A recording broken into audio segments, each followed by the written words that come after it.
o investimento em tecnologia na operação? Como tem sido feito isso? Qual o impacto de investir na inovação?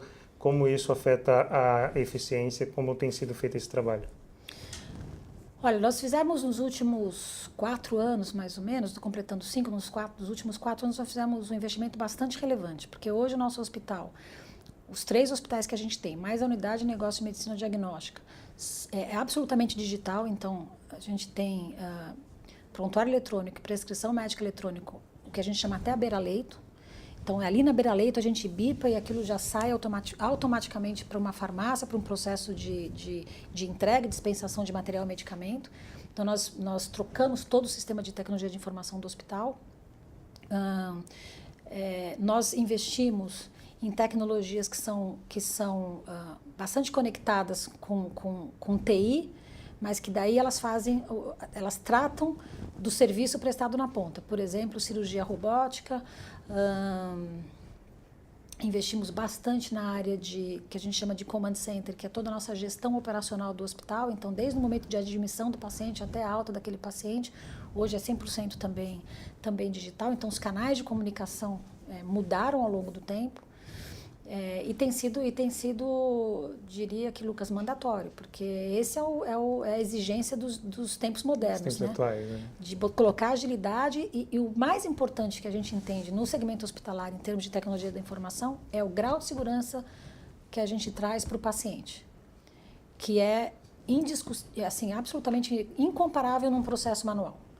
Então, imagine no nosso caso, que somos 3 unidades com 1.200 leitos, é fornecer o medicamento certo, no horário certo, para o paciente certo, naquela condição. E aquela condição ela muda a cada X períodos. Hoje, com um processo absolutamente automatizado, o médico faz uma prescrição num determinado momento, menos de 1 hora depois, todo esse processo já integrou, e aí você tem uma rastreabilidade enorme.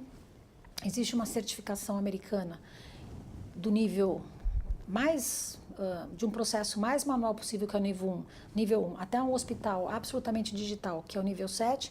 No Brasil, poucos hospitais, pouquíssimos, menos de 20 e poucos hospitais têm o nível 6, e a BP, nos seus 3 hospitais, após um processo de 3 anos de implementação, a gente conseguiu essa certificação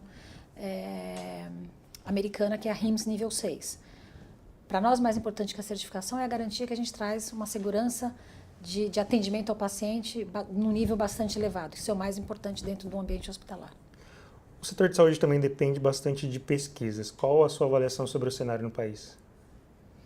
Eu acho que no país a gente tem grandes centros, e grandes centros bastante relevantes no setor de pesquisa. Eu diria que quando hospitais como o nosso e outros hospitais parecidos como a BP, nós, por exemplo, rodamos na BP mais de 100 pesquisas clínicas por ano, e a gente vê acontecer isso em vários centros, inclusive em centros públicos de relevância. A gente vê, por exemplo, a Faculdade de Medicina aqui de São Paulo, da USP, são centros super importantes.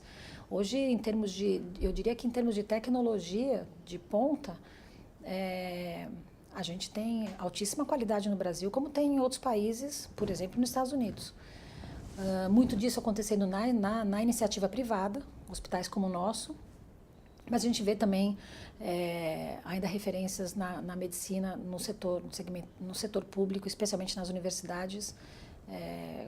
Muita coisa boa acontecendo no país, sim. Acho que a gente tem, obviamente, que uma discussão muito importante de será que os recursos são alocados da melhor maneira possível? E aí a resposta é acho que não. Mas tem bastante, o Brasil tem competência médica em vários segmentos. Nós estamos no meio de um processo eleitoral. Com base na sua experiência no comando da BP e as outras experiências, o que precisa ser feito, o que pode ser feito para melhorar a saúde pública no Brasil? Olha, Lucas, no caso da saúde, talvez seja um pouquinho mais crítico, primeiro porque é saúde, mas hoje um número considerável, um pouquinho mais de 40% dos leitos públicos estão nos hospitais privados. E hospitais privados, na sua grande maioria, hospitais filantrópicos como o nosso. Então, o processo não pode ser um processo único, exclusivo de contratação. Eu contrato seus leitos no hospital e aí eu recebo uma remuneração em cima disso. Eu diria que desde as discussões do modelo, protocolos médicos, protocolos assistenciais, como você faz educação, esse processo todo A gente está num momento hoje no Brasil que não dá para dizer isso é problema só do setor público, isso aqui é privado e eu cuido. Acho que o Brasil, de uma maneira geral, passa num momento que é problema de todos nós como cidadãos brasileiros que somos. E na saúde eu diria que mais ainda, o encontro a diminuição ou de desperdício ou o ganho de produtividade em não detrimento à assistência, ele passa por uma conversa que tem que ser coletiva, dos dois lados, público e privado. Quer seja quem sentar na próxima cadeira, então obviamente o nosso interesse maior é no Ministério da Saúde, que é o que mais a gente conversa, e que a gente vê que nos últimos anos são cadeiras que mudam muito rapidamente, né?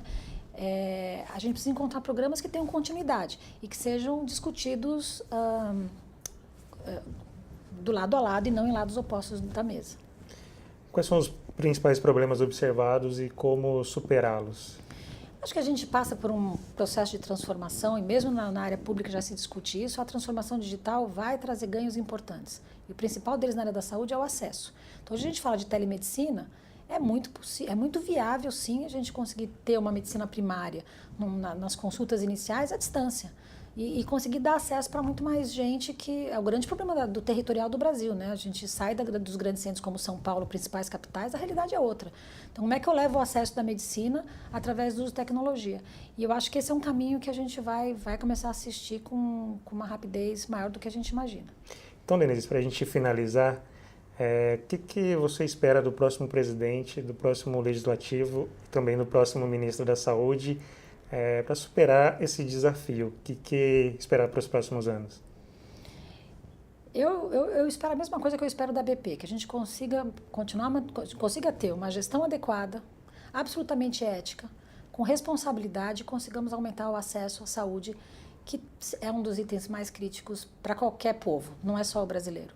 Então, eu acho que a gente tratar com os recursos que o país tem de uma forma organizada do ponto de vista de gestão, a gente vai dar um salto bastante importante. E a gente precisa, obviamente, ter o relacionamento ético restabelecido em todas as frentes. Denise, muito obrigado. O Money Report conversou hoje com Denise Santos, CEO da Beneficência Portuguesa. Até uma próxima.